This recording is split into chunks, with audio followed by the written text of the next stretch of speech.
Good morning po sa inyong lahat. Nandito po ako sa Bahrain at early in the morning. Kakatch up ko yung mga trabahong hindi ko na nagagawa magmula nung ako ay isang vlogger. Wala po akong gardener, wala po akong housemaid. Pero nung ako'y nagbablog na, ako po, nanineglect ko na po na maging yung ginagawa ko ba sa garden ko. Dati kasi ang garden ko, ano yan talagang well manicured.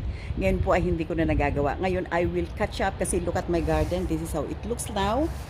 Yan, o tingnan nyo, ang dami ng mga damo dyan. Yan po, napabayaan na. Kasi sa pagbablog ko, yan, ganyan. Oo, nakakaubos talaga ang oras ng isang vlogger. Ganyan, yan. Kaya ngayon, magtitrim ako. Yan, sabi nga ng asawa ko, tatawag na raw siya ng okay, tumawag na daw ako ng gardener na gagawa nito. Pero, I need a break sa pagbablog din. Buong maghapon, 24/7, yan.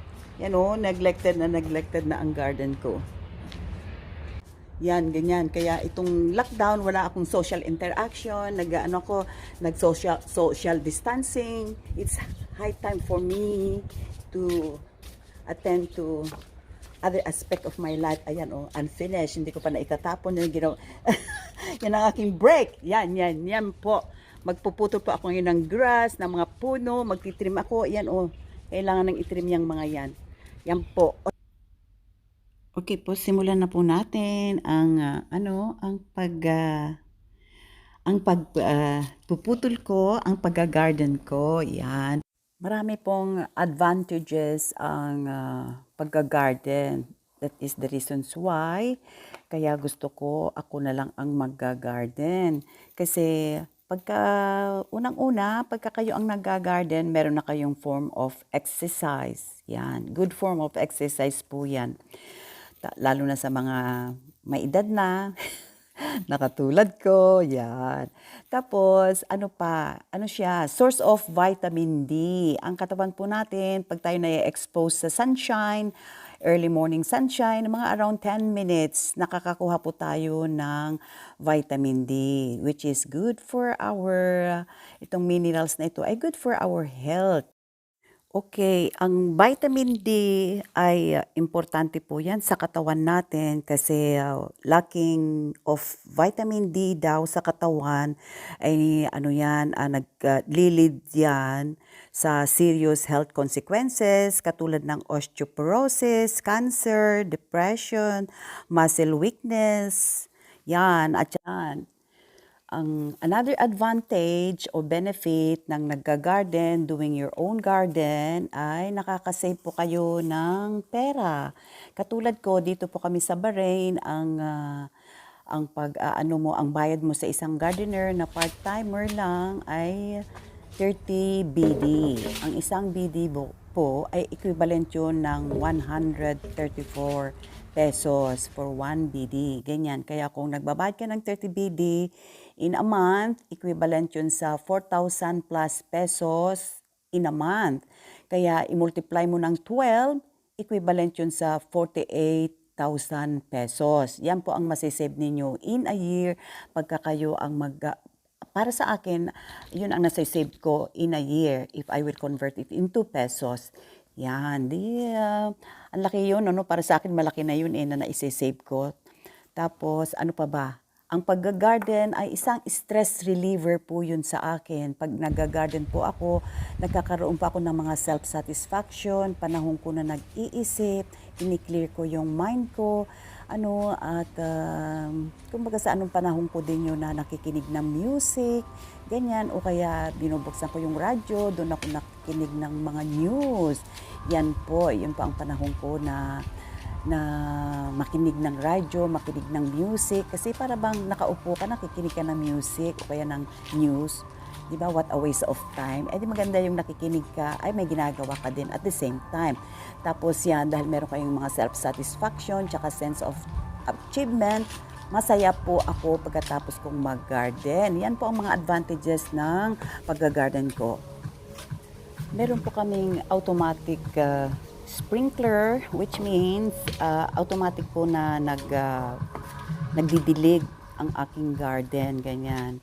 At hindi ko po yan dinidiligan. Automatic po yan. Pagka summer, sineset namin yun ng 3 times a day. Ganyan. Pagka winter naman, parang every other day. Once a day. Ganyan. At ano po siya, kaya madali lang sa akin ang pagga-garden. Okay po. Ngayon po ay panoorin naman ninyo ako ngayon na paano ako nagga-garden. Samahan po ninyo ako na nagga-garden at makinig po kayo ng music background habang ako ay pinapanood ninyo na nagga-garden. Yan.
Yan po, naka 2 oras na po ako, papasok na po ako po ay nagugutom na, 10:00 na yata, at hanggang dito na lang po, see you again.